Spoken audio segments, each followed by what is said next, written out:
ना डरेंगे, ना झुकेंगे, ना घबराएंगे, लड़ेंगे और असत्य और षड्यंत्र को एक बार फिर हराएंगे।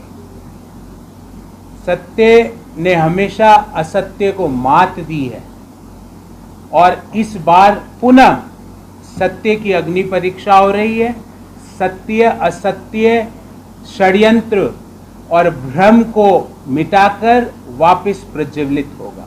नरेंद्र मोदी जी और भारतीय जनता पार्टी अपनी आने वाले चुनावों की हार से बौखला के किस तरह से बेरोजगारी की जो आग लग रही है देश में, उससे देश को भटका के, महंगाई की आग से देश को भटका के इस तरह के मुद्दे उठाती है। BJP's model of governance is based on 3Ds। Bharatiya Janata party का गवर्नेंस मॉडल 3D पर आधारित है।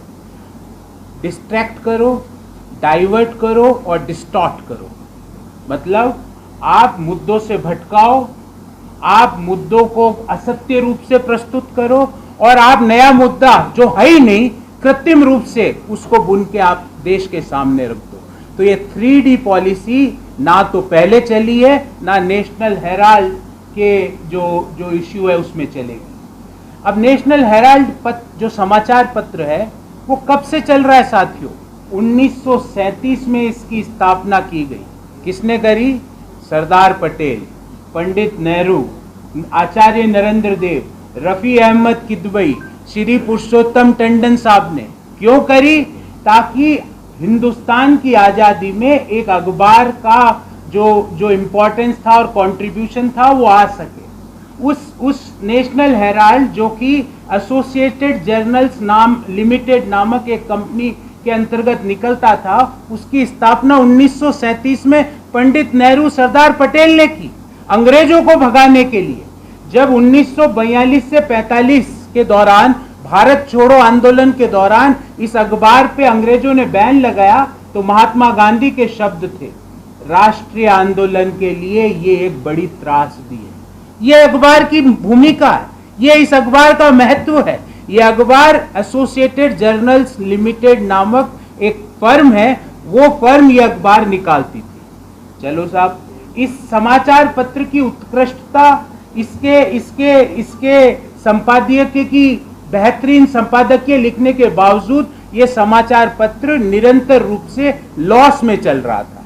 जब लॉस में चल रहा था तो कांग्रेस पार्टी ने अपने बुक्स में दिखाकर, कोई छुपा के नहीं, कांग्रेस पार्टी के अकाउंट्स में दिखाकर 90 करोड़ का लोन इस समाचार पत्र को दिया। लोन कांग्रेस पार्टी ने एसोसिएटेड जर्नल्स लिमिटेड को दिया।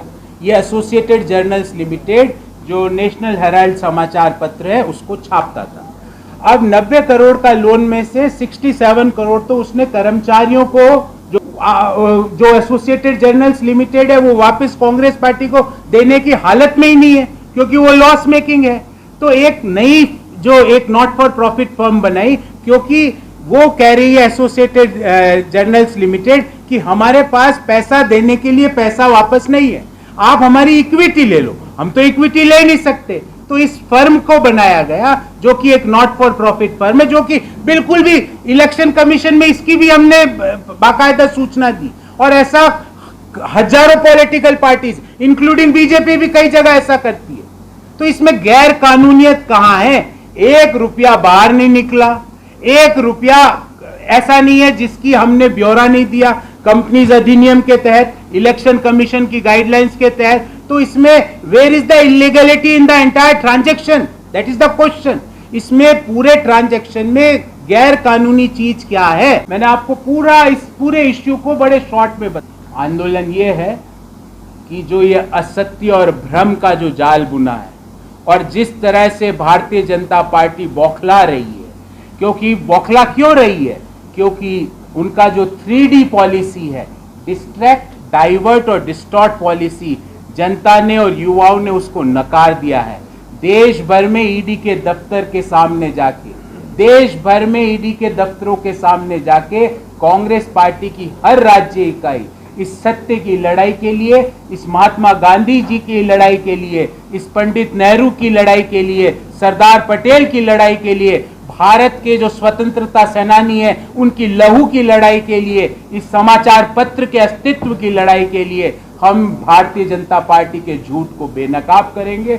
ईडी के दफ्तर के सामने बैठ के सारा झूठ देश के सामने जो भारतीय जनता पार्टी ने बुना है उसका एक एक ताना हम बाहर निकाल के देश के सामने रखेंगे। जैसा मैंने आपको अभी बताया, हमारे सारे नेता, सारी भारत के मुख्य न्यायाधीश ने कहा है, क्या कहा, मैं पुनः दोहराता हूं कि ईडी और सीबीआई और इनकम टैक्स और अन्य जांच एजेंसियों को यह ध्यान रखना चाहिए कि सरकारें आती है और सरकारें जाती है, पर ये जो संस्थाएं हैं इनकी विश्वसनीयता बनाने में बरसों का समय लगता है। हमारे पूर्वजों ने अपना खून दिया, अपना पसीना दिया इन संस्थाओं को बनाने के लिए। इन संस्थाओं की विश्वसनीयता को हमें इस तरह धूमिल करने का कोई अधिकार नहीं है।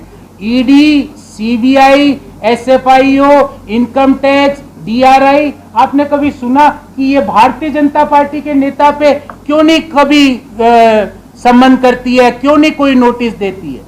जब कोई व्यक्ति विपक्षी दल में होता है तो उस पे समन, जैसे ही वो व्यक्ति भारतीय जनता पार्टी में शामिल हो गया समन वापस, जैसे ही वो व्यक्ति भाजपा से वापस चले गया समन वापस उसको दे दिया गया।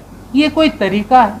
इससे संस्थाओं पे डेंट लगता है, इससे भारत का लोकतंत्र कमजोर होता है, इससे भारत का संविधान कमजोर होता है। दो सांसद बोले खुलेआम, उनके वीडियो आप चेक कीजिए।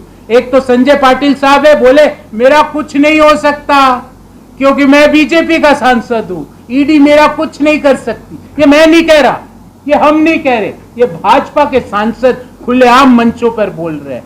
देश के मुख्य न्यायाधीश ने चेताया इन संस्थाओं को। फिर भी हम कह रहे हैं कि नरेंद्र मोदी जी, हम ना तो अंग्रेजों के सामने झुके, हम उनको भी हमने लड़के उनको भगाया, आपसे भी लड़के आपको सत्ता से बेदखल करने का काम कांग्रेस पार्टी जरूर करेगी।